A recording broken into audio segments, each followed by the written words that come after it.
Hi there, welcome to today's vlog, I guess is what we're doing. I got a recommendation from one of my friends that I should do horse vlogs. So we're gonna do that today while I'm working with Oggy here. He's a almost 4-year-old Tennessee walking horse colt.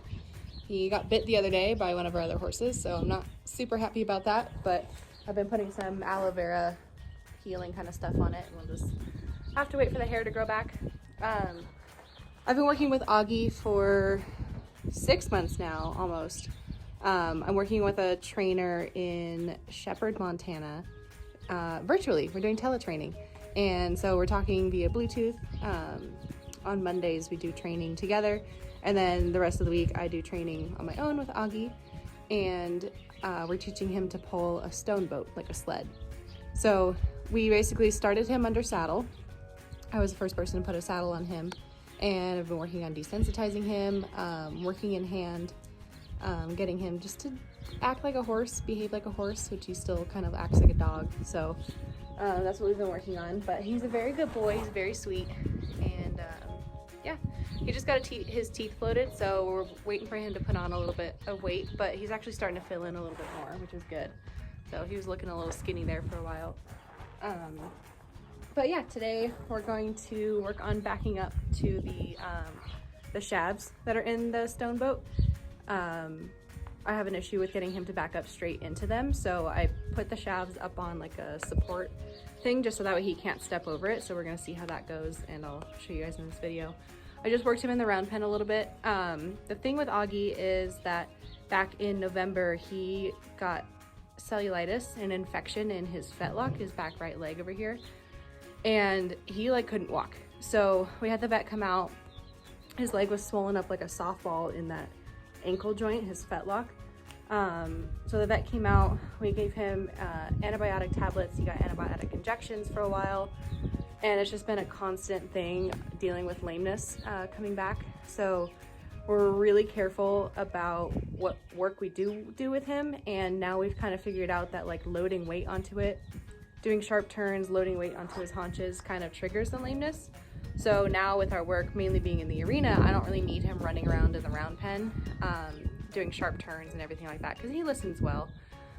So the work I just did today in the round pen was, we just started in one direction, just walk, trot, try to get him to do a running walk a little bit, and then just do one direction change, have him facing towards me and go the other way, and then do the same thing the other direction. And it seemed to do a lot better. I'll put some video clips in from today, and then also a clip of what it was like a couple weeks ago.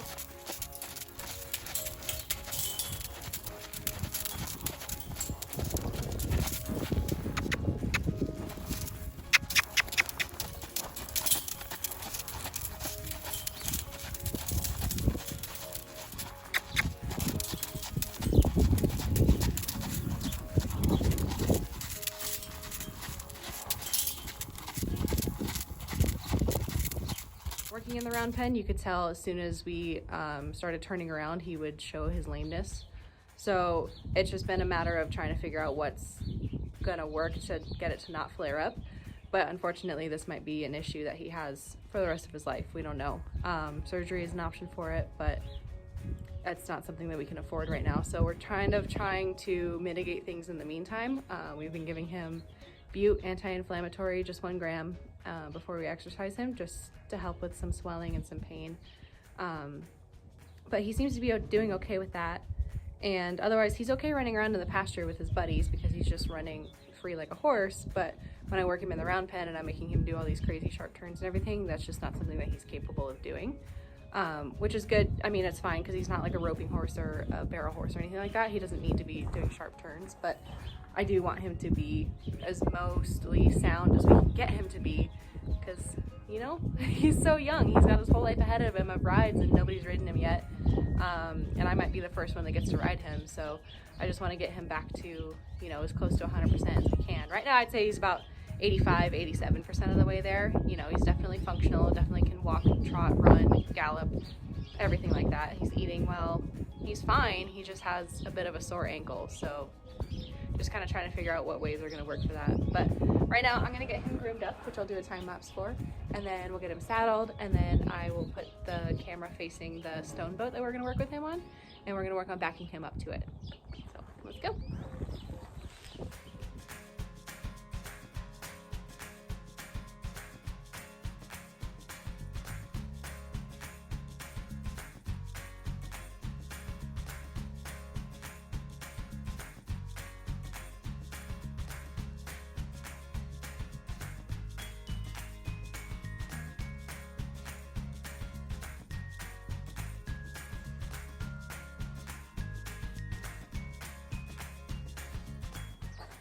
Okay, so now that I've got him all nice and brushed out, he's so soft. He's we're in shedding season right now, so everything's flying off of him. But now we're gonna go ahead and get him tacked up, and we're using a Decker pack saddle. So I'll show you guys how I tack him up with that, and then all of the attachments that we've added to it, so that way we can use the stone boat. So let me go grab that saddle.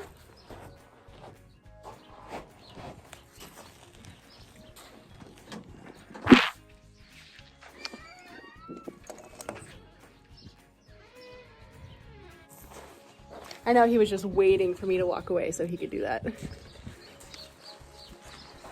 Just waiting, what a little brat. Like I said, he's only 4 years old, so we're still working that spoiled brattiness out of him.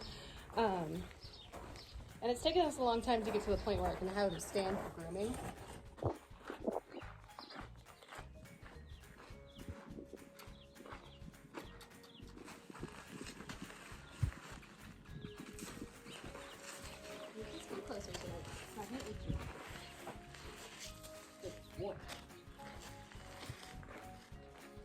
It's taken us a long time to get to even this point of getting him to stand still for saddling. He used to just be like a wet noodle, just flopping all around, moving all around. So,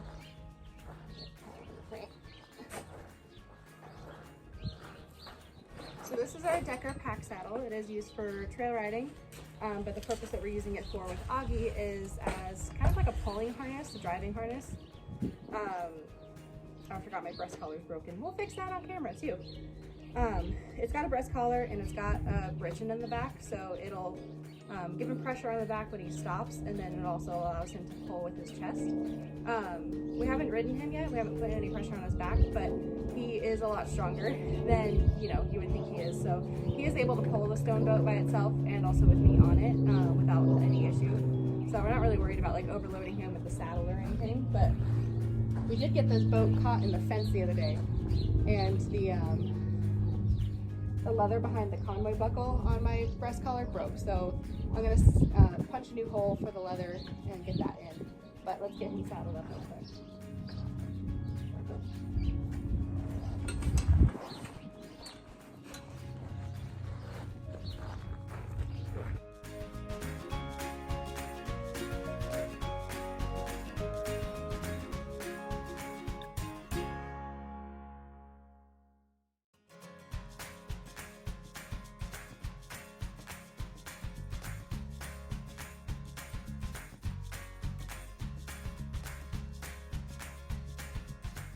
Normally, if you were riding in backcountry or actually packing, you would want to use a pack pad.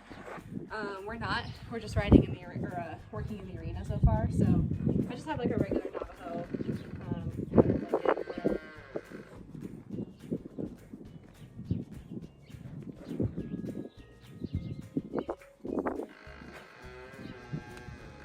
Sorry, that creaking noise in the background is the door to the tack room. It's like waving in the wind. So I'm not going to get him all the way cinched up just yet. We're going to work our way up to it. But I just don't want the saddle to go anywhere. So we're going to leave it.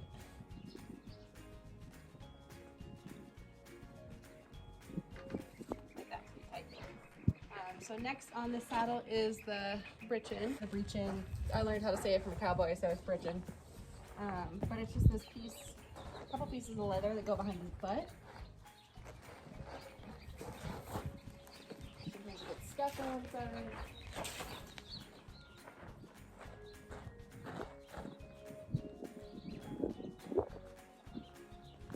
then this quarter strap, you just unattach this and then attach it to your cinch.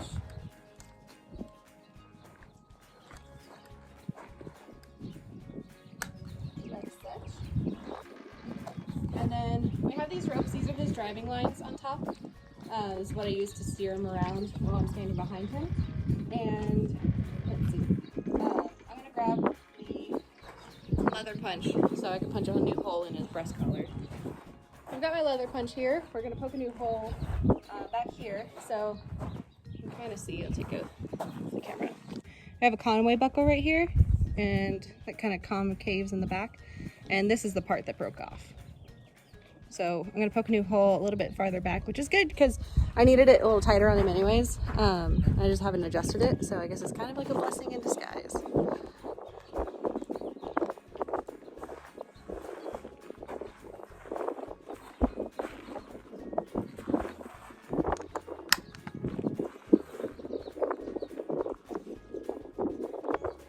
I'm just gonna line it up to where I need it. That looks about right for how tight I want it. And it's centered in the middle now. So I'm gonna hold it there and then grab my punch off to the side. And I'm gonna try my best to get it centered. Squeeze.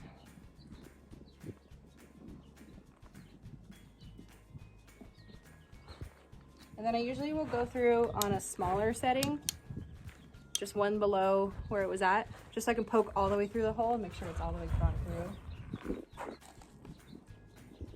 Just like that, we got a new hole. So, the thing with the Conway buckle, I hate these things, but they work so well. So I'm gonna undo it.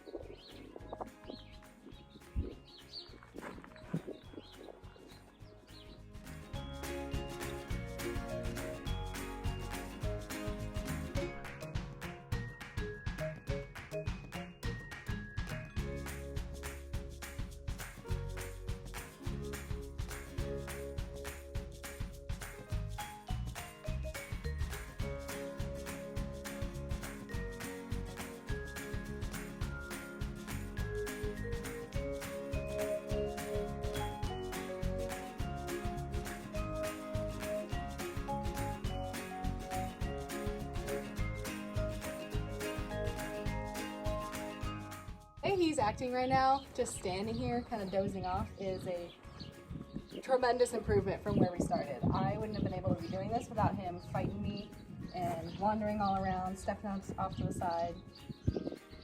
He still isn't perfect about it, but he's only 4 years old. The more practice he gets with it, the better he'll get. He just hadn't been asked to do anything for the first 4 years of his life, so he's just like, why would I do that? What do you mean?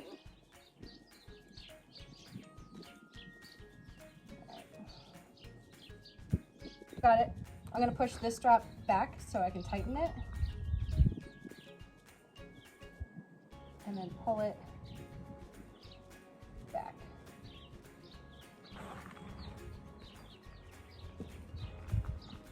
And that's not really gonna go anywhere, so I'm not too worried about getting the other hole in. But we're gonna tighten it up like that, and now we're good to go. So my trainer was saying last week that in order to have the shabs working properly, I needed to put some like leather straps in the rings back here for the britchin. So we're gonna go ahead and do that. I have these kind of like long keepers. They're thicker leather, about 1 inch, 3/4 of an inch thick. And so I'm just gonna collect those right here.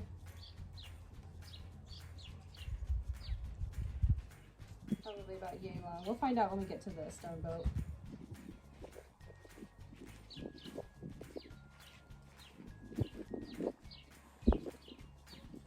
So that's that. My rubber band also did break. So these are just made out of inner tubes, and they are what's holding the shabs up. So I'm actually gonna go get some.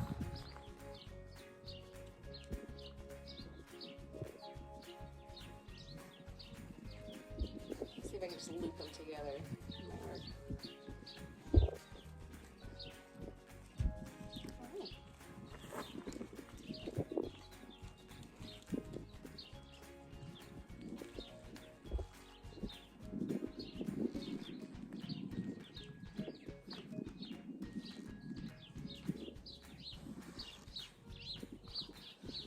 Okay, so that might work.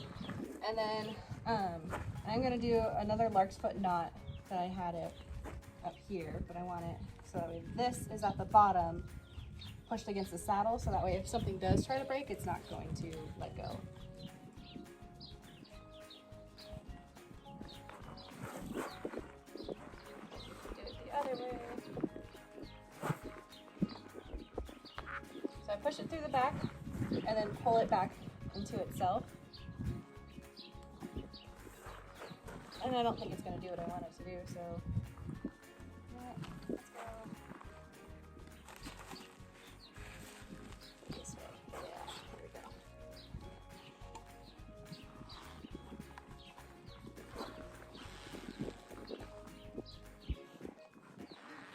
go. Okay, that's kind of what I'm looking for. So I'm going to go put this other keeper on the other side. Now he's kind of starting to get ants in his pants. But let me go through and show you what I did with the saddle, some adjustments that we made. So the first thing, we have our driving lines, and then also this snap that I added here because we were pulling poles with him, like 10-foot long teepee poles. They weren't super heavy, but they were tied together with twine, and we were setting them up here in front of the first D ring, but they kept falling off and sliding around, so I added this string so that way I could clip them up to here, and that way they would stay up on his shoulders, so it really worked really well. And then these rings I added, there's one on each side. This is like to put the driving lines through, so that way I can steer him from behind, kind of like you would a horse with a regular harness, but we've had to like modify this thing to heck. And there's also the same kind of hoop on the other side. So these are just held on with twine. They don't get pulled on super hard. These are the rubber bands I was talking about. That's what I just fixed. These hold the shabs, which is the long posts that come out from the stone boat. And these actually sit in here, and that's what holds it onto him. And then these keepers I just added, they go in another part of the stone boat. I don't remember what everything is called, but yeah. So those are on either side. This other side, same thing. This rubber band's a lot longer now, so I might have to shorten that up once we get to the stone boat training, but we'll see where everything's at once we get him connected. So I'm gonna go ahead and grab his bridle right now, and I will show you guys how I taught him to lower his head for me, which was actually really cool. Using a regular bridle snaffle, just with a curb at the bottom. Nothing too crazy. I know, that's your bridle fan, huh? He's very surprisingly good about bridling. When we first taught it to him, he got a bucket of grain right after with the bridle in, so he associates the bridle with good things. Nothing bad has ever happened to him with the bridle going on or off. So get his head back over here, and to teach him to put his head down, you put some pressure at the top of their head, and I give him the cue head, but now he just does it without the word. But I just kind of push down. You know, I also grab their nose or their halter and teach it to them. I can do a separate video on teaching them to put their head down because I have other horses that need a refresher on it. So I'm just gonna get this on. Yeah, good job.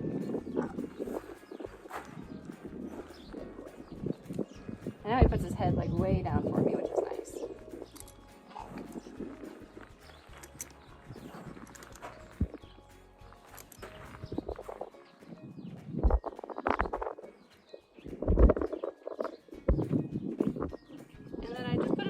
Over his bridle because I still lead him with the halter in the arena, and then we just connect the driving lines to the snaffle. Okay, I'm going to close up the tack room, and then we will get started on walking him around.